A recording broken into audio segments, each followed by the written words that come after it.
Mr. Bond, always an honor to be before you representing the Hampton Police Division. And so I'll just, after that introduction, I'm just ready to dive right into it. And so, as you can see, I did the most recent comparison year to date because, as you can tell by the numbers, this time last year, we were substantially higher at this point in the year, as well as 2022. And what we identified was that during the holiday season, between the holiday season and somewhere about January, February, there's an increase in crime, violent crime, crimes of opportunity. So what we did to proactively intervene and to keep those numbers down for this approaching year is we proactively maintained a detail, which was a crime reduction detail that we used saturation patrols, increased patrols in those areas that had the highest concentration of people. We also identified not only the areas where crime was most likely to occur, but identified the people most likely to create those offenses.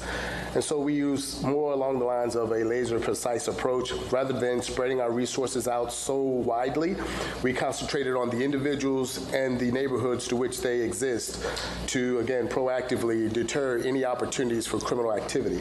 And subsequent to that, as you'll see with the numbers, a marked decrease for the same period of time this year as it compares to the 2 years prior.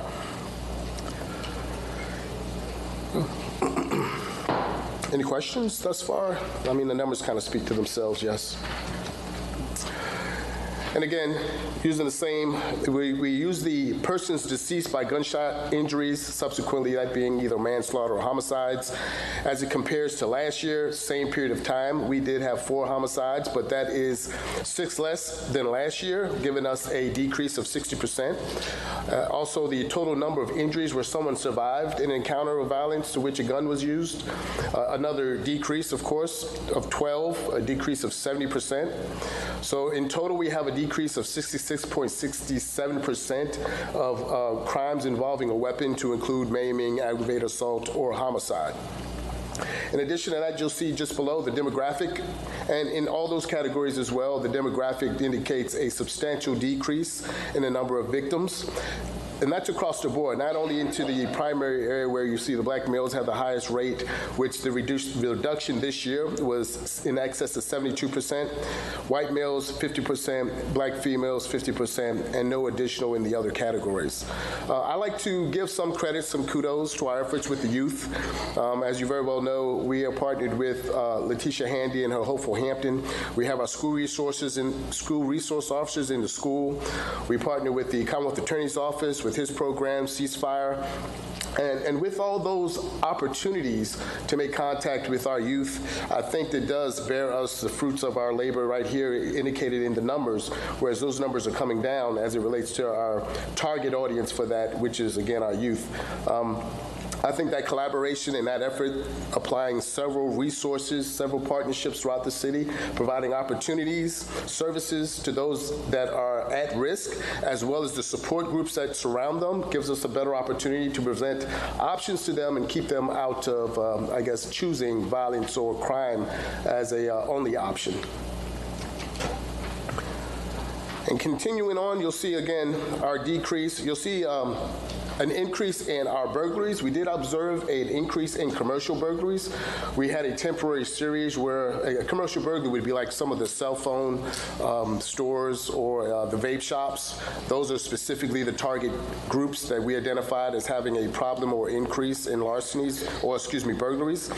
We also had an increase in our larcenies. We just started tracking in 2024. We made the separation between the larcenies in general and the larcenies attributed to ABC stores, because ABC stores attributed to, I want to say 60% of the larcenies that we were having and we were encountering. But what we did in response to that is we started partnering with our Virginia ABC stores, not only at the state level, but locally. We have the officers, when they are not otherwise disposed in those areas, say taking care of their paperwork, taking their breaks, just being available as a deterrent in those areas where those high volume, high instances of shoplifting occurs. So they're also doing surveillance. They're speaking with the the patrons as well as the employees of the ABC stores. So when those offenses are identified, now we're more successful in apprehending the perpetrators of those offenses. And because before they were essentially getting away with the offenses unbothered, they were repeat offenders. So subsequent to our efforts now, they're less likely to reoffend. Of course, some do, but the ones we are able to apprehend, we're holding them accountable and actually pursuing the shoplifting and larceny charges for those. And I think subsequent to that, as we go further into the year, hopefully we'll see also a decrease in our larcenies, ABC larceny offenses. Excuse me, Chief. Yes. Councilman Brown. Yeah, Chief, thank you. Yes, sir. I know I'm vertically challenged, but I'm. So am I. You're good. Listen, I like the way you were categorizing some of the offenses, like mopeds and automobiles, but I'm interested in the salvageable metal. Would that have anything to do with catalytic converters? Yes, sir. Okay. Yes, sir. And just a little further explanation. We further break down the categories because in a general sense, the property crimes primarily are your larcenies, your burglaries, but that can include several items, several types of offenses. But by identifying and pinpointing exactly precisely what items are being removed, then we know how to adjust our tactics to intervene, to apprehend the people responsible, and subsequent to that, reduce the numbers. But you're correct about the salvageable metals. That has become less frequent in occurrence, and that also helps by way of the public awareness, where people are paying more attention, noticing things that are more suspicious, and reaching out to the police department to make those notifications so we can have a more timely response.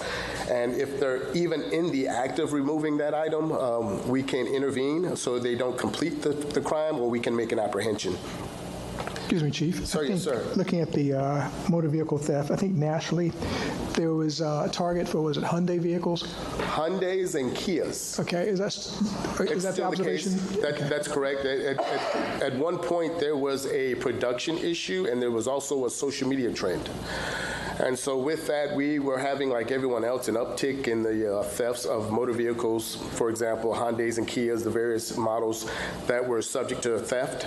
But we did reach out. Not only did we increase our public awareness for our communities, but we reached out to the motor companies, and they indicated that they would provide recall services and corrections to those vehicles. Subsequent to that, we went out into the areas that had high density populations of residents, say parking lots of apartment complexes or what have you, where we observed there to be an increase in those larcenies, disseminated that information through the the property managers, and the people became a little more, I guess, vigilant. And also we reached out to Secure, which we are still waiting for, the safety locking devices for steering wheels for those vehicles that have yet not been upgraded and fixed and less likely to be taken or stolen. And with that, we will disseminate those to the community as well. When we identify a vehicle that meets that standard, we will provide those, of course, at the dealership's expense to, again, help reduce the occasion by which vehicles are stolen.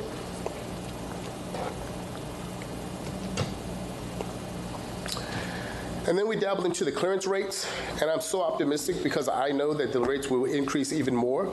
And essentially the clearance rate is we have an offense and we have to make an arrest for that offense, or in some instances, say for example, it's a justified offense, then in those instances it still would give us a clearance rate. And as you can see, for homicide, for example, our clearance rate is at 45%. Some of that success comes by way also from us clearing some of the homicides which occurred last year. We've had a great deal of success in the past months, most recent weeks, and based on the progress we're continuing to make, that we will see additional success in the weeks and months to come. Rape is elevated. We have no instances where a rape or sexual offense involved a stranger. So in these instances, it is more likely where someone met on some social media profile, incest or molestation regarding a family member, a domestic violence sexual offense, or a date rape scenario. It benefits us that those suspects are identified, and typically we're able to successfully prosecute those instances. Excuse me, Chief. Sir, yes, sir. You had to help help me, because I figure REPT's report, and then I understand CLEAR. Yes. But everything else in between, I have no idea. CBA, I apologize. EXE. Okay. So we have the reports, closed by arrest is CBA. Exceptional. Exception would be that either the victim doesn't want to cooperate, or we've identified a suspect, but the Commonwealth doesn't want to prosecute. Other would be a category, like say it may be out of our jurisdiction, but it has not yet been forwarded to another jurisdiction. There are some others. Pending active, it's still on the books. We haven't drawn it to any resolution at this point in time. Inactive, there are currently no more investigative leads that we can pursue. And then pending warrants obtained, where we've had enough probable cause to get a warrant, we just have not actually executed the warrants on the identified subject yet. So which of PAC or PIN would be defined as a cold case?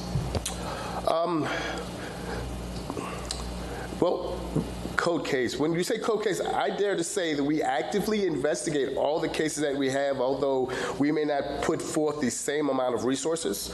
So if you want to use, I guess, the definition of cold case as you describe it, pending active or pending inactive, but if we get an additional investigative lead, then it would automatically change the category of that investigation. There are some instances where months and even years will go by where we have a case that we are no further along in collection of evidence, but by way of someone bringing evidence or information to us, or we get a DNA hit or a fingerprint develops many months or even years later, then we reactivate that case, assign it to an investigator, and subsequent to that, hopefully, if we're successful, get probable cause for the securing of a warrant. Most recently, if you recall, we had the cold case that we're working with the FBI as well as the Virginia State Police on some of the cases. And with that, that came by way of DNA. And that was a almost 30-year-old case.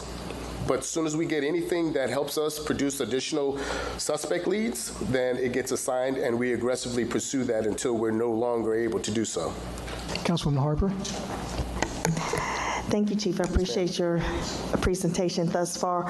What are the clearance rate? What is that? Clearance rate is basically, say if you have 100 crimes, and if we solve 100 crimes and we have 100% clearing rate, if we do half of that, 50%, we exceed the national average, and I apologize that I don't have the national averages here before us, but this is the season, whereas after first of the year, those numbers vary so much because the, FBI, they don't require us to make our submissions until March, and then there's that process of getting all the data in, and data continues to come in. So typically, we're a year behind on the actual number of crimes and the clearance rates because everyone is still actively working on their cases, so you'll never have a precise number. Okay. And I have one more question, if you don't mind. The vape shops, yes. Are they known for having cash on hand as to why they may be getting robbed? Well, not robbed, but burglarized. Burglarized, yes. Ma'am. Just opportunity. A lot of the vape shops that exist in the city are newer businesses, and so some of the business owners may not be as familiar with some of the opportunities to better secure and protect their properties, or they may not have requested the Hampton Police Division to come out and do a CEPTEB or a security inspection for them to tell them how to better protect their properties. No. But subsequent to the burglaries, as a matter of routine, we go out, we make contact, and we make an offering of those services for them so they don't have the event of having repeat occasions of burglaries. Okay, thank you. Yes, ma'am. Anybody? Next? Thank you. So we do a citywide comparison, and again, this is based on per 1,000 population. And as you can see, where Hampton exists in this chart, and again, my philosophy is if we were at the very bottom, that would be an ideal scenario. But the other cities to which are at a lower rate would be Virginia Beach, Chesapeake, and Suffolk.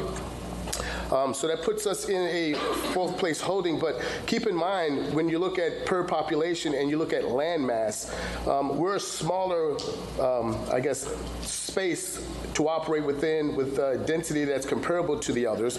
So in the event where you have closer people in denser populations, of course, there's more contact and interaction between them. But all that being said, still, comparing us to the size of the cities that are at that lower rate, I am personally pleased, but always it can be better. So we rest currently at at 33.4% for 2023 as it compares to the others. And if you look at the violent crime for 2023, you see Hampton, again, we're sitting at third in that position. Property crime, Hampton still remains at third. Any questions? I went through those pretty quick, but there was a graphic. No? Yeah, Mayor. Yeah, so Chief, Sir? The particular crimes, Part 1, Part 2, and Yes. property crimes and all. So we don't have the 2024. I know we just into the new year. Yes, sir. But how are we trending? Can you tell us how we Consistently, trending? for the other, for 2024, I'm just going to throw it out there, throw everybody under the bus. Everyone else is not, I guess, being as proactive and producing numbers as rapidly, and we rely on those other jurisdictions to submit those numbers. And without having access directly to those databases, we're somewhat restricted to be able to supply those numbers for you. But we're trending consistently right here at third. But what I'm hopeful that after we get past this quarter and our closure rates increase and our numbers of offenses and incidents go down, that we should, and I'm optimistic, but I'm very, very optimistic that we will shift into a lower category and hopefully second place very easily.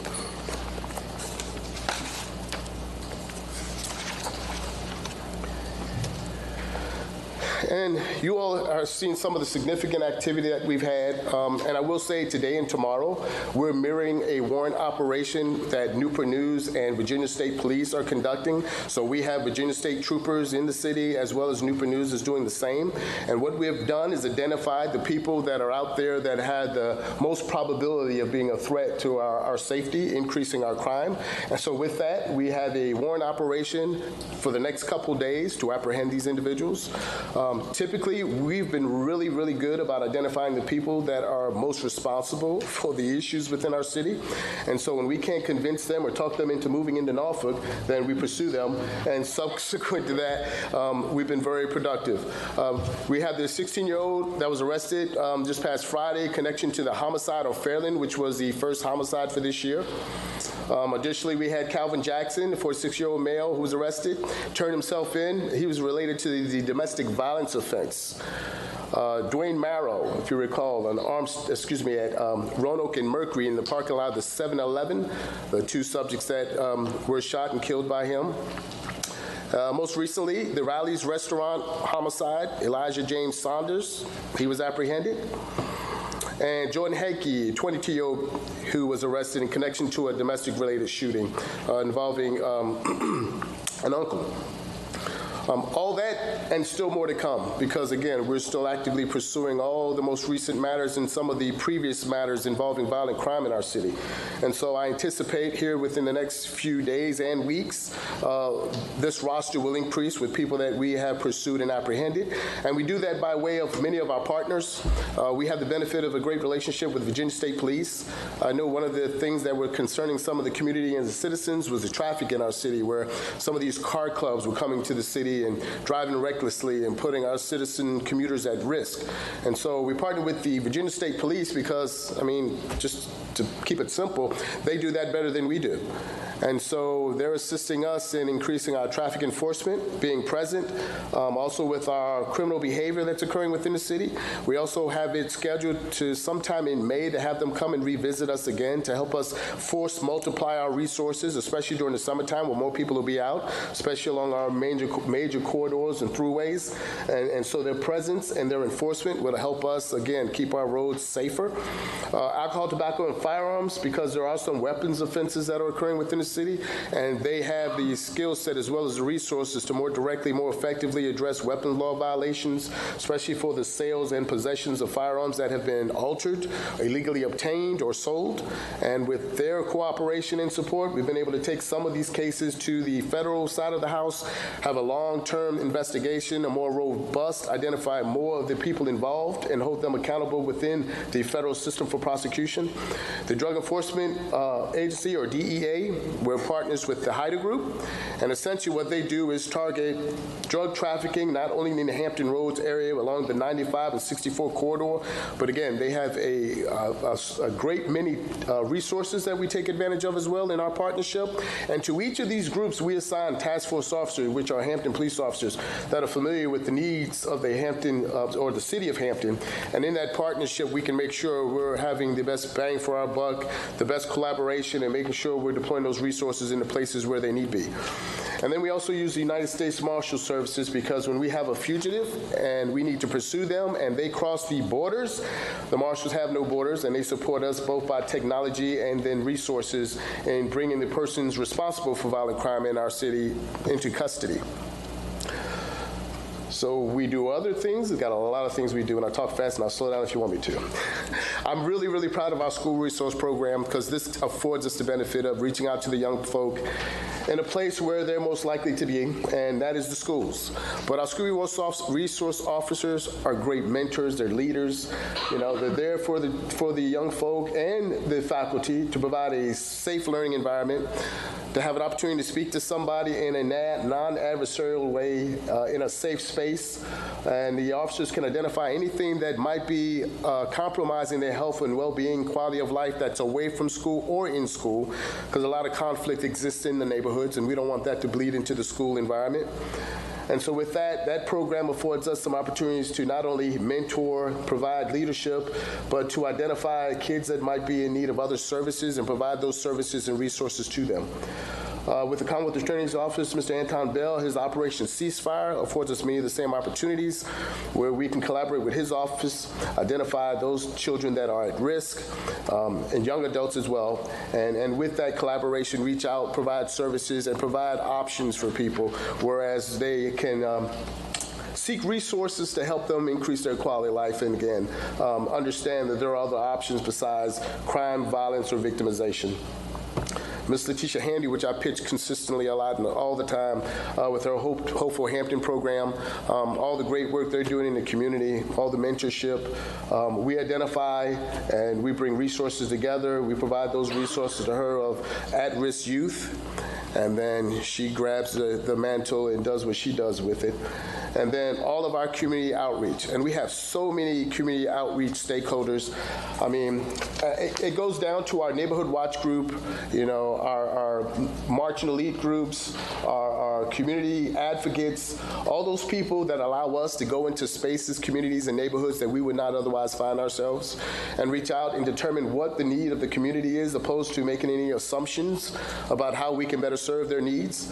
And with that relationship, I think it's been productive, where the trust is built to whereas we can go in, we can have those conversations, we can identify the people responsible for making their lives uncomfortable, impacting their quality of life, and then we can furnish the resources necessary by way of either the police services or the other many services available throughout the city to help enhance their quality of life. And so our next pursuit, of course, it remains, oh, I'm sorry, question? Councilman Brown? Yeah, thank you, Mayor. Sir. Before you get too far, Chief, just a couple of questions while I'm thinking about Real-Time Crime Center. Yes. Are we getting a good benefit from that? Is that helpful to resolve and crime? I'm glad you cued that. I should have had it on a slide. Yes, sir, it absolutely is. We have over 300 some odd cameras, and those cameras come by way of traffic cameras, flock cameras, which track vehicles and license plate readers, are both commercial and private businesses and owners that share access to their cameras to us. And this is why I think we get the most bang for our buck, because not only can we monitor it because we have personnel that are in there real time monitoring the activities that go on throughout the city, we also have covert cameras that help us with long-term investigations, narcotics investigations, and also with the benefit of our federal partners, we're able to establish investigative opportunities to identify the people responsible for crimes in our city. But it also is a resource multiplier. I'll give an example. Where we will no longer pursue vehicles for traffic offenses, we have cameras strategically placed throughout the city, and it gives us the advantage of having eyes on a vehicle, collecting the information about that vehicle, say license plate, driver description, things of that sort. And we no longer have to worry about pursuing them and putting the rest of our public at risk, whereas we can collect that information, begin the data process of identifying the people responsible, and in some instances, if we really wish to, we could have a seat on the porch and wait for them to come home. But we also identify other crimes, we collect evidence, we get video surveillance evidence. I mean, it's a great opportunity for us to, again, multiply the resources, provide good information to support our investigative efforts, give the community an opportunity to plug into what we're doing, and we can have a real-time, eyes-on view of what's happening within the community. It's a force multiplier to benefit. I should have added it, but it'll be on every other slide after this day. And thank you. But Yes, sir. And my final question is this: I know that there are hot spots in the city of Hampton where crimes are being committed. I guess I'm asking this question because I'm wondering about capacity to put resources there in those hot spots to mitigate some of the, bad actors and things that they do. Well, I'll say this, Councilman, we don't have bad neighborhoods, we have bad people in neighborhoods. And with that philosophy, what we do is we deploy the resources after we identify the people responsible, and we make contact with them and let them know that we're there. And we encourage them to find other places to reside and have their activities. And when that doesn't work, then they commit a crime, then we hold them accountable and we remove them from those areas. We're very successful in identifying those locations and in deploying our resources. We have a lot of resources. Again, with the use of some of our many partners, both at the state and federal level, they provide task force officers that multiply the number of people that we have that can address an issue. We have the Arctic, where if we have a target location that we want to have eyes on, even though we may not have the boots on the ground there, and sometimes it's better not to have a physical presence in those spaces, we'll put a covert camera in those spaces, collect information regarding what activity that we observe that may be illegal to build a criminal case for prosecution, and we take advantage of that. We use our safe neighborhoods programs, Safe and Clean, where we have officers that come in not on their regular schedule, but basically to multiply the number of officers present in a given location, and we track our progress. And so with the calls for service for the officers that are actually getting out, having contacts or communications with people, the FIs that they conduct, all that brings us information and intelligence so we can then, again, if we have an area that has come up as a quote-unquote hotspot, when it starts to cool off, then we can take those extra resources and deploy them into the next place. But we also have to keep up on the housekeeping in those areas as well. And we've had some very successful occasions where we've had areas that would otherwise have been considered hot spots from days ago that have cooled off substantially, that people can now go outside and sit on their porch, and their kids can walk freely in the neighborhoods, they can walk their dogs without looking over their shoulders, and I think that describes success more than the numbers. Chief. Sir. Kind of following up on one of Councilman Brown's questions, and you and I talked last week about it. We went to Anyang, South Korea, our sister city, population over 1 million people, with 7,000 cameras. And it seems that, I don't know if people realize they're being watched, but here in America, you don't get to just surveil people with cameras. They really expect to have eyes. But you talked about covert cameras, and so my question is, do you believe we have sufficient numbers of cameras? We are effectively using the resources we have available. If you say you're giving me more, I will take them. I think we have a very, compared to other places, we're doing a remarkable job. I will always take more, and accompany that with the people to monitor them, because I don't want to overstep what we have the capacity to do. If I were to have, say, for example, 7,000 cameras, honestly, I wouldn't have the people to monitor effectively 7,000 cameras, and I think there'd be an expectation if we had 7,000 cameras that we were monitoring 7,000 cameras effectively, and so I don't want to give a false promise of security that I can't stand behind and guarantee.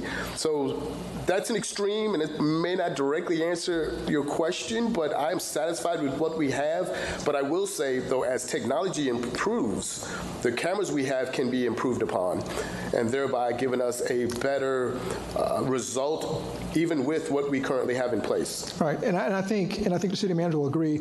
I think they use artificial intelligence to help look for certain things, certain trends, and then that brings a spotlight to that particular camera. So they're not 7,000 people or 3,500 pairs of eyes. IA technology. Yeah, but the other thing too, now I would think, all due respect, and I want to put you on the spot, but since you came around the 1st of July, that you might have shown maybe 6 months of data from maybe July 2023 to December 31st, 2023, and compare that to a 6-month period from 22 or 23.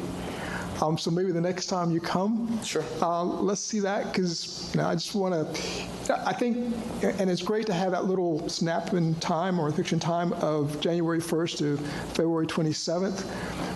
But that's kind of a small sample size. Sure. I appreciate that.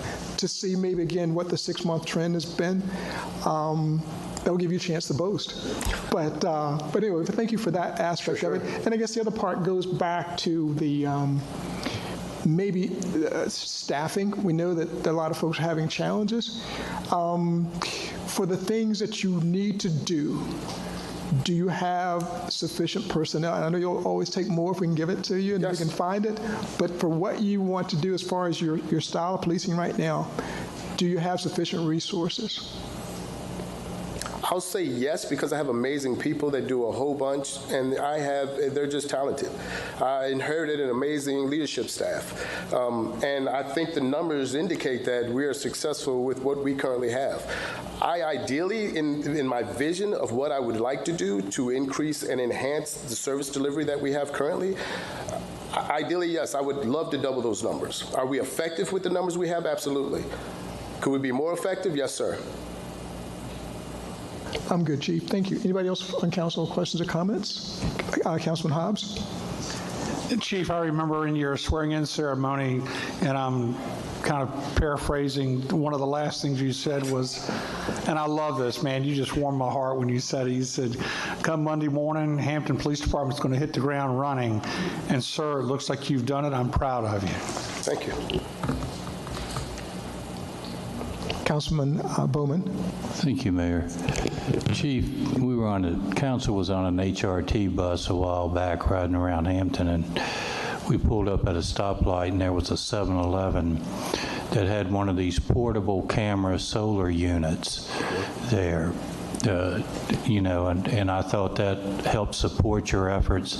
Are you using those? Are you renting those, leasing those? And like Steve Brown says, do you put them out in hot spots or in front of ABC stores or? Yes, sir.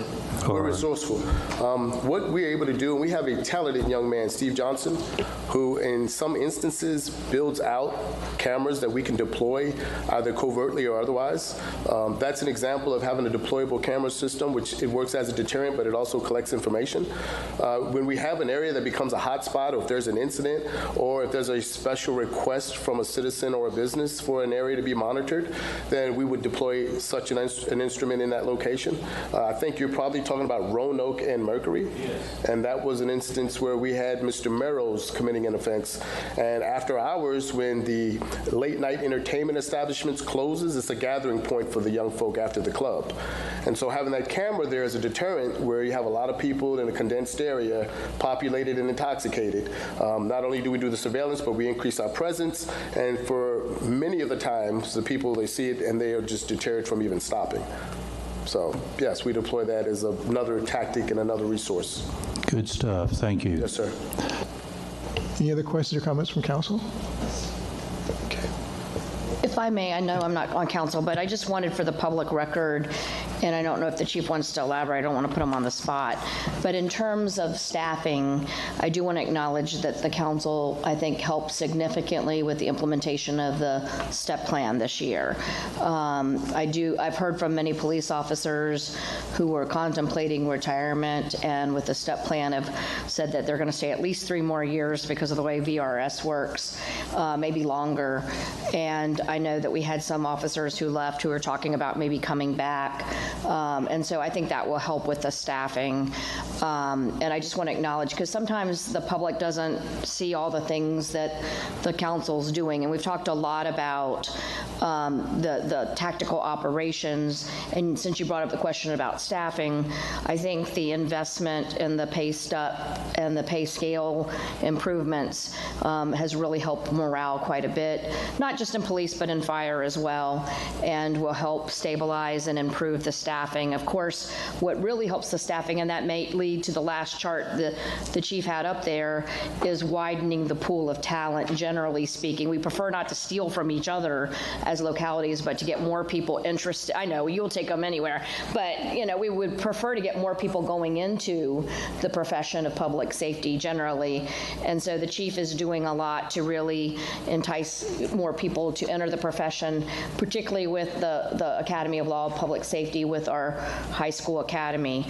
But I did want to acknowledge the council's investment, because when we adopted the budget for the current fiscal year, there was a substantial investment, and I think it's worth noting publicly that investment.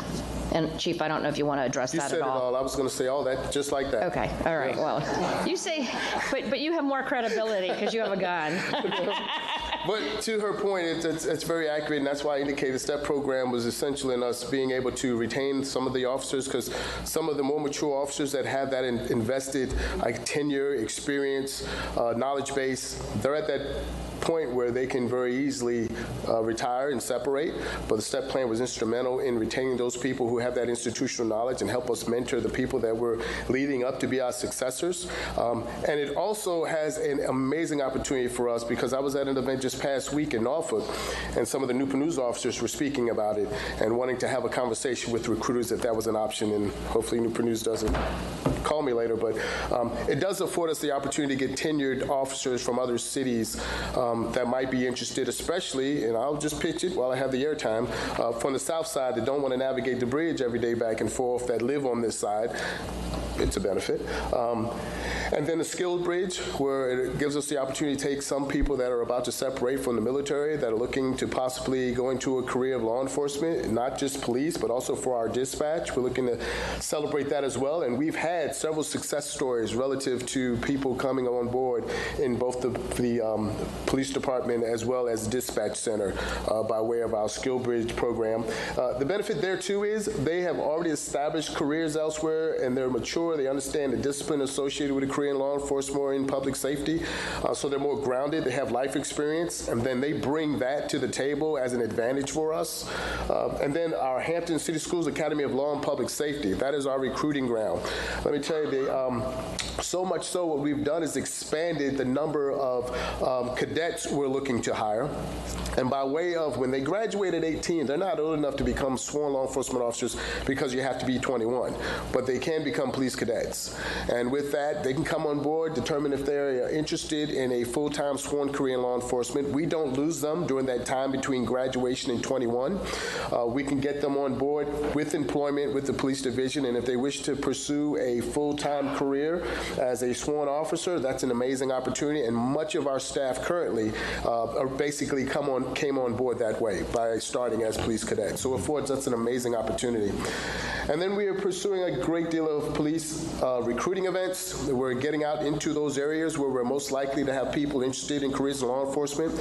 Our military bases, our schools of higher learning, community centers, anywhere there's a gathering of people, but most specifically here recently, we're going further north. I think next week we have actually a recruiting event in New York. Because of the opportunities in law enforcement there, it's a target-rich environment for us, and they're very willing to come south and live in Hampton to pursue careers with the Hampton Police Division, and so we're actively pursuing that as well.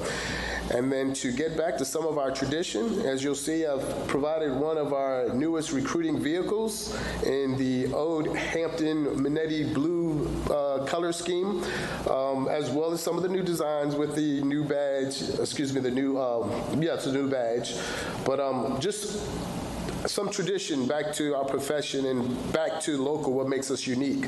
I recall a day where no matter where I used to go in training or whatever for work, they always knew the Hampton Blue. So with that, I thought we'd get back to that. So our recruiting car, as it is traveling and moving about, soliciting recruits for our city, I figured I would make it and brand it to something that is familiar wherever it should go. So, but that is all I have, unless you all have questions of me. Councilman Brown? I have one more final question. Sir, yes, sir. Because you kind of piqued my interest on the police cadet program. Yes, sir.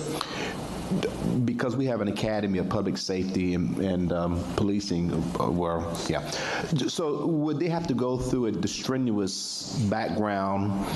Does it give them a leg up? Because I know your background is strenuous. You want the best of the best. Mm-hmm. So is there a point in their applying to be a cadet that they can go through all of that and then come of age and don't have to repeat that, or they would still repeat it? Okay. But the benefit there is they're less likely to get in trouble with that downtime. Mm-hmm. And they become part of the culture, so they understand what the expectation is very early on, and they don't have the distractions of free time. Mm-hmm. And it gives them, and even if they don't choose to come stay with the Hampton Police Division, say if they want to go to college or they want to go into the military, we afford them the benefit of structure, organization, and an opportunity to make a determination about their career choices. So do they get a chance to go through ride-alongs and go through all the divisions and the police division and see how things? Okay. And this week we've been doing shadowing with the academies at Bethel High School, where they get an opportunity to see some of the various disciplines within the police department, see if they're interested in police, crime scene, dispatch, and with the city's also offerings now, not just for the police department, but for internships. We also promote those opportunities for the young people. Again, so in that space of indecisiveness, we try to help them have as many options as available to make good choices and good decisions. Any other questions or comments, observations? Thank you very much, Chief. Thank you.